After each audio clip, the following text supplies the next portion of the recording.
আসসালামু আলাইকুম everyone, welcome back to my channel deer cook.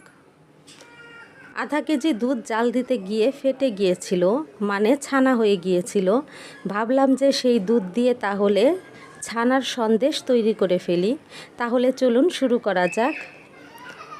আমি গত রাতে দুধ জাল দিতে যে ছানা হয়েছে, তো সেই রাতে তো আর কিছু করব না, সেজন্য এটাকে পানি ঝরিয়ে এটা জাস্ট চিপে নিয়েছি। এই কাপড়টার মধ্যে চিপে নর্মাল ফ্রিজে রেখে দিয়েছিলাম।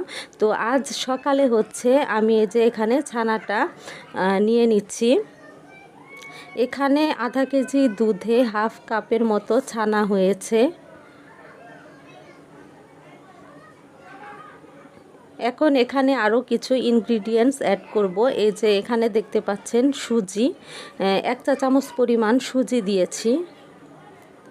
1 চা চামচ পরিমাণ দিয়েছি কর্নফ্লাওয়ার। এখানে আটা ময়দা যে কোনো একটা কিছু দিয়ে দিলেই হবে, জাস্ট বাইন্ডিংয়ের কাজ করবে আর কি। আর চিনি দিয়েছি এই চামচের 6 চামচ, যেহেতু মিষ্টি খাবার চিনি একটু বেশি হলে ভালো হয়। আর এখানে সন্দেশের পরিমাণ বাড়ানোর জন্য কোনোভাবেই সুজির পরিমাণ বাড়ানো যাবে না, মানে বেশি দেওয়া যাবে না। তাহলে দেখা যাবে ছানা আর বোঝা যাচ্ছে না, পুরোটাকেই সুজি সুজি মনে হবে। তো এই যে এখানে ঘি দিয়ে দিচ্ছি। ঘিয়ের বদলে কিন্তু সয়াবিন তেল দেওয়া যাবে না। ঘি দিয়েছি জাস্ট একটু সুন্দর ফ্লেভারের জন্য, কিন্তু সয়াবিন তেল দিলে এখানে একটা গন্ধ আসবে।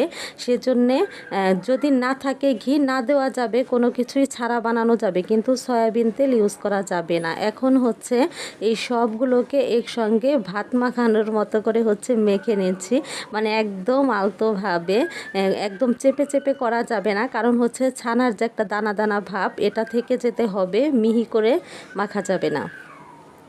এখন সব কিছু একসঙ্গে মিশিয়ে তারপরে বাকি কাজটা করে নেব। আর সেই সাথে বলছি, যারা আমার চ্যানেল এখন পর্যন্ত সাবস্ক্রাইব করেননি তাদেরকে অনুরোধ করছি, প্লিজ আমার চ্যানেলটিকে সাবস্ক্রাইব করে দেবেন। আর যারা ফেসবুক থেকে দেখছেন তারা প্লিজ আমার এই ডিয়ার কুক পেজটিকে ফলো দিয়ে দিবেন। তাহলে আমি নতুন ভিডিও ছাড়ার সঙ্গে সঙ্গে নোটিফিকেশন পৌঁছে যাবে আর আপনি ভিডিওটি দেখে নিতে পারবেন। এই যে দেখতে পাচ্ছেন, আমি চুলায় দিয়ে এখানে হাফ কাপের মতো দুধ দিয়েছি। দুধটা আগেই জাল করে রেখেছিলাম। তো দুধ দিয়ে এখন এটাকে রান্না করে নিব।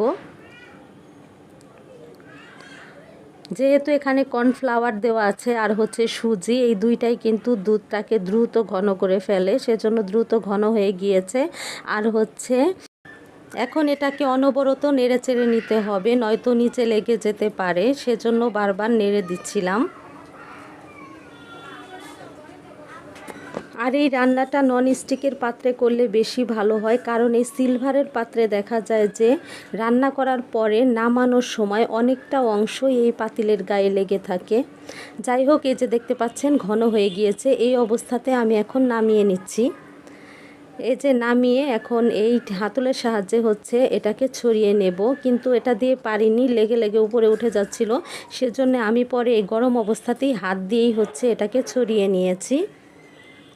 তো এটাকে ঠান্ডা করে তারপরে আমি নর্মাল ফ্রিজে রেখে দিব আরও একটু ঠান্ডা হওয়ার জন্য। তো এই তো নর্মাল ফ্রিজ থেকে এখন বের করে নিয়েছি, আধা ঘন্টা হবে হয়তো রেখেছিলাম।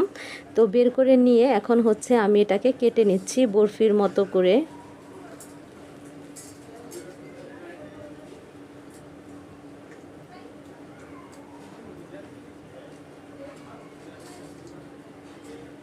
ছানার এই সন্দেশটা খেতে অনেক বেশি ভালো লাগে, চাইলে আপনারা বাসায় ট্রাই করে দেখতে পারেন। আর এটা এখানে রাখার আগে, সেট করার আগে আমি এখানে একটু ঘি ব্রাশ করে নিয়েছিলাম যেন সহজেই উঠে যায়।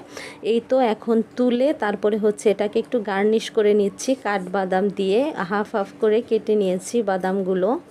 এই ছানাটা খেতে কিন্তু অনেক বেশি ভালো হয়েছিল, কিন্তু ওই যে বললাম, কোনোভাবেই সুজির পরিমাণ বেশি দেওয়া যাবে না, তাহলে কিন্তু ছানা যে আছে সেটাই বোঝা যাবে না। আমি এখানে হাফ কেজি দুধের হাফ কাপ ছানায় 1 চা চামচ পরিমাণ সুজি দিয়েছি। আর যদি এখানে 1 কেজি দুধের 1 কাপ ছানা থাকতো তাহলে আমি দিতাম 1 টেবিল চামচ, অর্থাৎ 2 চা চামচ পরিমাণ সুজি। যাই হোক, ভিডিও ভালো লাগলে সবাই লাইক দিয়ে দিবেন আর অবশ্যই চ্যানেলকে সাবস্ক্রাইব করবেন। আসসালামু আলাইকুম।